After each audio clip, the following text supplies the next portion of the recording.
नमस्कार साथियों, मैं ऋषि प्रताप बुंदेला बाल विकास एवं शिक्षा शास्त्र का एक महत्वपूर्ण टॉपिक प्याजे के संज्ञानात्मक विकास का सिद्धांत लेके आया हूँ।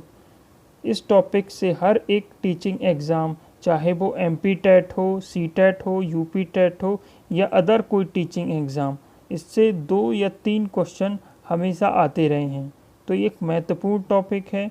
लास्ट में मैंने इस टॉपिक से रिलेटेड प्रीवियस ईयर क्वेश्चन रखे हुए हैं, उनको भी आप देख लें। इस टॉपिक पर अपना डिस्कशन शुरू करते हैं। जीन पियाजे स्विट्ज़रलैंड के एक प्रसिद्ध मनोवैज्ञानिक थे जो बाल विकास पर उनके कार्य, जैसे कि बच्चे के संज्ञानात्मक विकास पर उनका कार्य हो, चाहे नैतिक विकास के सिद्धांत पर उनके कार्य हों, बाल मनोवैज्ञानिक कार्यों के लिए वो प्रसिद्ध हुए। पियाजे का मानना था कि बच्चा जन्म से ही एक संज्ञानात्मक संरचना, कॉग्निटिव स्ट्रक्चर लेके पैदा होता है, जिसका विकास धीरे धीरे जैसे वो परिवेश के संपर्क में आता है, उसके माता पिता, परिवार या जो उसके आसपास का वातावरण है, उससे प्राप्त सूचनाओं के माध्यम से तथा खुद अन्वेषण करके वह हर चीज़ को देखना चाहता है कि क्या चीज़ क्या है, इसके कैसे यूज़ करते हैं।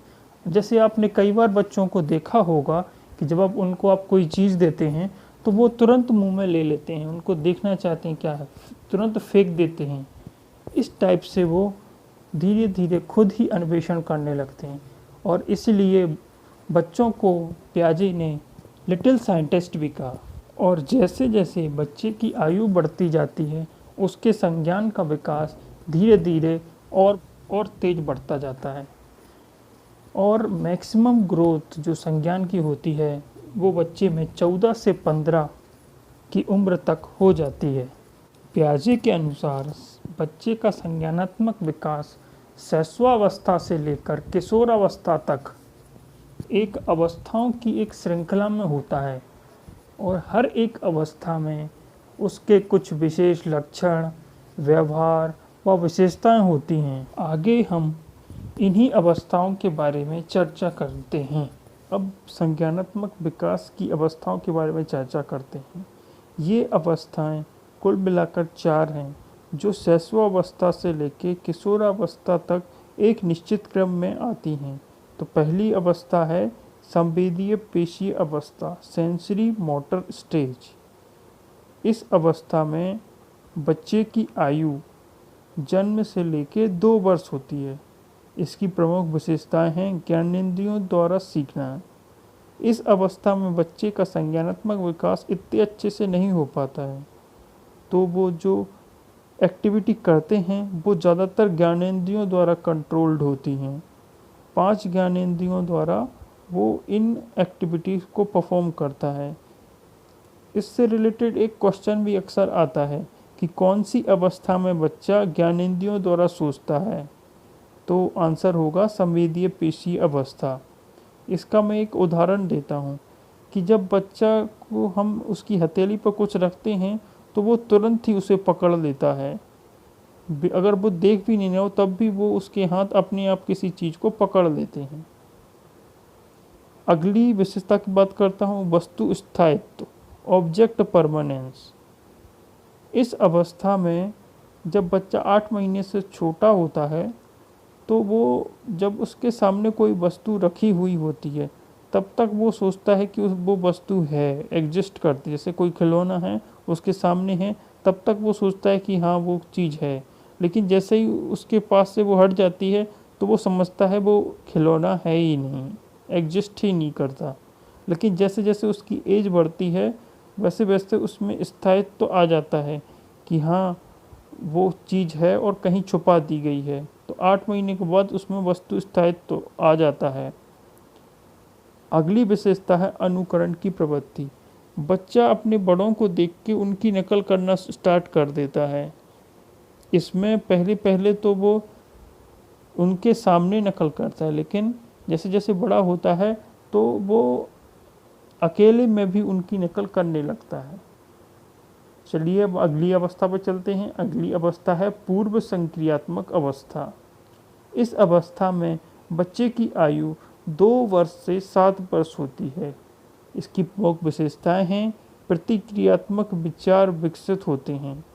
अब बच्चा है ना सिंबॉलिक थॉट सीख जाता है, कैसे सिंबल बनते हैं ये सीखने लगता है, कैसे ये अक्षर बनाते हैं, कैसे सिंबल बनाते हैं, कैसे प्रोनाउंसिएशन करते हैं, ये सीखने लगता है। बच्चे में अहम केंद्रितता आती है। बच्चा सोचता है कि सब लोग मेरे जैसे ही हैं, मुझे पर ही ध्यान दें, मेरे साथ ही खेलें। केंद्रीयता, इस समय बच्चा मल्टी डायमेंशनल नहीं सोच सकता, सिर्फ एक ही तरह से सोच पाता है। इस कारण वो कभी कभार गलती कर देता है, एक ही पहलू पर ध्यान देता है, तो उसे केंद्रीयकरण कहते हैं, सिर्फ एक ही पहलू पर ध्यान देता है। इसके लिए एक एग्जाम्पल है, देखिए जैसे ये एग्जाम्पल दिया है मैंने, इसमें बच्चे को पूछा जाता है कि किस में ज़्यादा पानी है, दोनों बराबर पानी है, लेकिन बच्चा फिर भी बोलेगा कि इसमें ज़्यादा पानी है क्योंकि ये लंबा है। तो वो एक ही तरह से सोच पाता, उसमें संरक्षण नहीं होता। जैसे ही संरक्षण का कॉन्सेप्ट बिल्ड होगा वो सही जवाब देने लगेगा कि ये दोनों बराबर हैं। अगली अवस्था है मूर्त संक्रियात्मक अवस्था, कॉन्क्रीट ऑपरेशनल स्टेज। इस अवस्था में बच्चे की आयु 7 से 11 वर्ष होती है। इस अवस्था की विशेषताएं हैं मूर्त घटनाओं के संबंध में तर्क करना। अब बच्चे में धीरे धीरे लॉजिक आना शुरू हो जाता है, लेकिन लॉजिक सिर्फ जो उसके सामने रखी वस्तु, जो उसके सामने मूर्त रखी वस्तु, उस पर ही लॉजिक लगा पाता है। इसलिए ही जो छोटे बच्चे होते हैं ना प्राइमरी स्कूल के, उनको जोड़ना घटाना हमको मूर्त चीज़ों को दिखाकर सिखाना चाहिए। जैसे 2 सेब हैं, इनको 2 सेब मिलाएंगे तो कितने होंगे, 4। इस टाइप से दिखाकर सिखा सकते हैं। अब है अगला विशेषता है वर्गीकरण। अब बच्चा वर्गीकरण सीखना शुरू हो जाता है कि वो रंग, आकार, वस्तु की दिखावट, इनके हिसाब से वह वर्गीकरण शुरू कर देता है। श्रेणीबद्धता, अब वो छोटे बड़े के हिसाब से क्रम में जमाना शुरू कर देता है। संरक्षण, संरक्षण में क्या होता है इसके बारे में बता देता हूँ। एक उदाहरण के द्वारा मैं संरक्षण को समझाता हूँ कि जैसे इन 2 कपों में बराबर पानी भरा हुआ है, लेकिन इनका जो शेप है वो अलग अलग है, साइज़ अलग अलग है दोनों का। तो बराबर आयतन होने पर अगर किसी अलग अलग पात्र में पानी डाला जाए, अलग अलग साइज़ के पात्रों में, तो वो पानी उतना ही रहता है चाहे आप किसी भी पात्र में डाल दें। तो ये है आयतन संरक्षण। इसी प्रकार संख्या संरक्षण भी होता है कि संख्या बराबर हैं, लेकिन अगर उनको थोड़ा थोड़ा दूर पर किसी वस्तु को रख दें तो उनकी संख्या बदल नहीं जाती। तो ये गुण है ना बच्चों में धीरे धीरे आने लगता है, संरक्षण का गुण। अगली विशेषता एम केंद्रितता कम हो जाती है। अगली अवस्था है औपचारिक संख्यात्मक अवस्था, फॉर्मल ऑपरेशनल स्टेज। इस अवस्था में बच्चे की आयु 11 से 15 वर्ष होती है। यहाँ तक बच्चे का संज्ञानात्मक विकास मैक्सिमम हो जाता है। इस अवस्था में तर्क का अनुप्रयोग अमूर्त रूप से कर सकता है। अब बच्चा है ना अमूर्त चीज़ों, जो उसके सामने नहीं है चीज़ों, उस पर भी अपना लॉजिक लगाना शुरू कर देता है। जैसे एक उदाहरण लेता हूँ यहाँ पर, जैसे एक क्वेश्चन है A greater than B, B greater than C. तो अब बच्चा बोलेगा कि ए ग्रेटर देन सी, क्योंकि अब वो लॉजिक यहाँ पर लगाने लगेगा अमूर्त चीज़ों पर। तो इस टाइप के ये कॉन्सेप्ट अब उसे बताए जा सकते हैं। अब वो इमेजिनेटिव थिंकिंग करने लगेगा कि इमेजिन करने लगेगा, हाँ ये क्या है, तो इस टाइप से। अब आगे चलते हैं।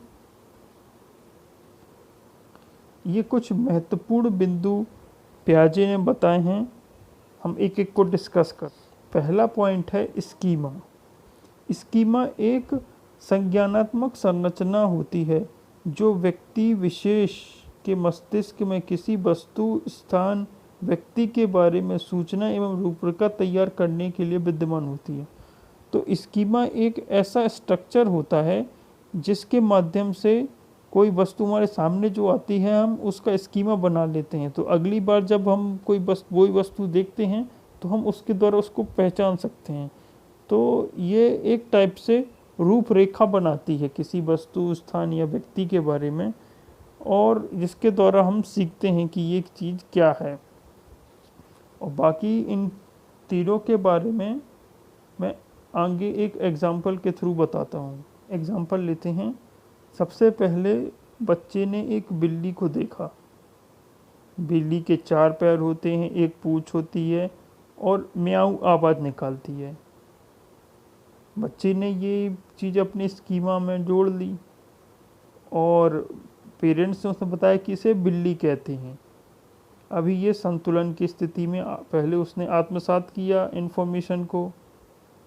अब जैसे ही उसे एक नई स्थिति मिली, जैसे उसने अब कुत्ते को देखा, तो अब कुत्ते को भी उसने बिल्ली समझने लगा, क्योंकि उसके भी 4 पैर हैं, उसकी भी पूँछ है। लेकिन अब वो कुत्ता बोलता है भौं भौं, तो अब ये स्थिति उससे मैच नहीं हुई, तो असंतुलन हो गया।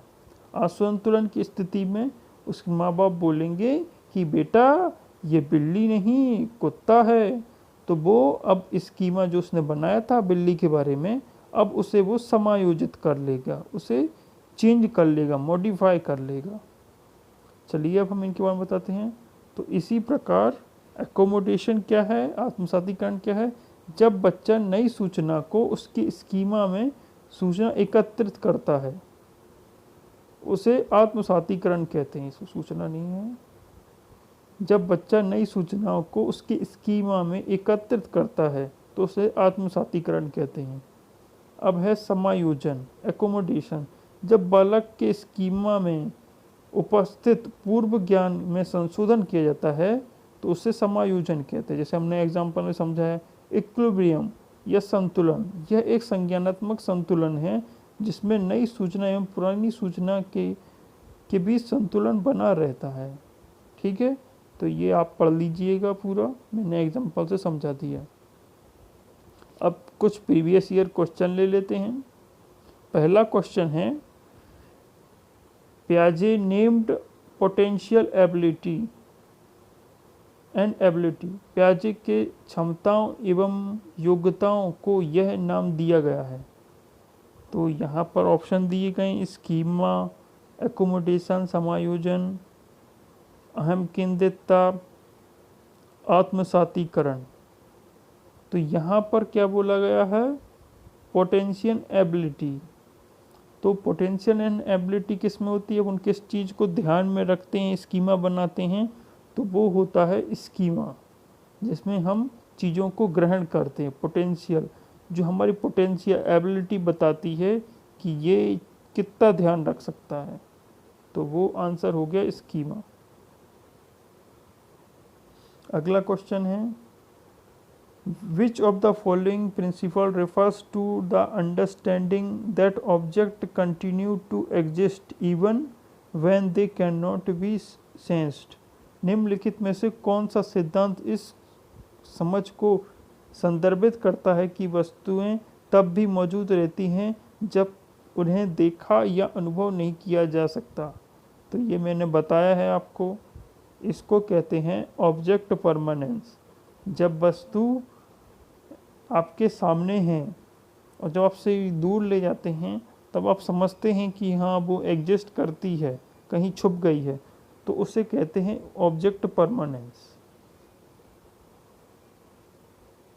अगला क्वेश्चन है, द मेंटल रिप्रेजेंटेशन ऑफ और idea about what things are and how we deal with them are called. कोई वस्तु क्या है और हम उसके साथ कैसा व्यवहार करते हैं, इस विषय में उससे जुड़े मानसिक प्रतिरूपों को कहा जाता है।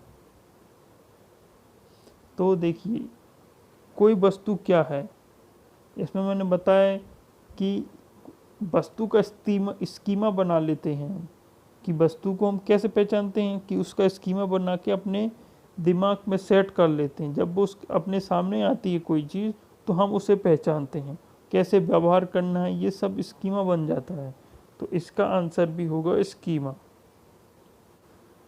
Piaget believed that language develops in child as a result of। पियाजे का मानना था कि बच्चे में भाषा का विकास निम्न के परिणाम स्वरूप होता है। संज्ञानात्मक विकास, आत्मकेंद्रिता, व्यवहारीकरण और पर्यावरण। तो आंसर होगा संज्ञानात्मक विकास। जब बच्चे का संज्ञानात्मक बौद्धिक विकास होगा तभी वो भाषा सीख पाएगा, ऐसा मानना था पियाजे का। During stage of cognitive development children acquire knowledge through manipulation object. संज्ञानात्मक विकास के अवस्था में दौरान बच्चे वस्तुओं के हेर फेर से ज्ञान प्राप्त करते हैं। कौन सी अवस्था में हेर फेर से ज्ञान प्राप्त करते हैं? जिस अवस्था में उनको अन्वेषण करते हैं, वो देखते हैं चीज़ों को तोड़ मरोड़ कर, वो अवस्था कौन सी होती है? जी हाँ, वो अवस्था होती है सेंसरी मोटर अवस्था। तो आप इंग्लिश में भी नाम याद रखिए। देखिए यहाँ पर सेंसरी मोटर लिख के आया है, संवेदीय पेशी अवस्था नहीं लिख के आया। तो इंग्लिश में भी थोड़ा थोड़ा नाम पढ़ते रहिए। तो इस प्रकार बाल विकास का पहला टॉपिक यहीं समाप्त होता है। बाल विकास पर ऐसे ही मैं रेगुलर वीडियो बनाने वाला हूँ, इसलिए मेरे चैनल को फॉलो करें। वीडियो पसंद आया तो लाइक करें, अपने दोस्तों के साथ शेयर करें, और जिन्होंने मेरा चैनल सब्सक्राइब नहीं किया है तो वो मेरे चैनल को सब्सक्राइब कर लें। Thank you for watching.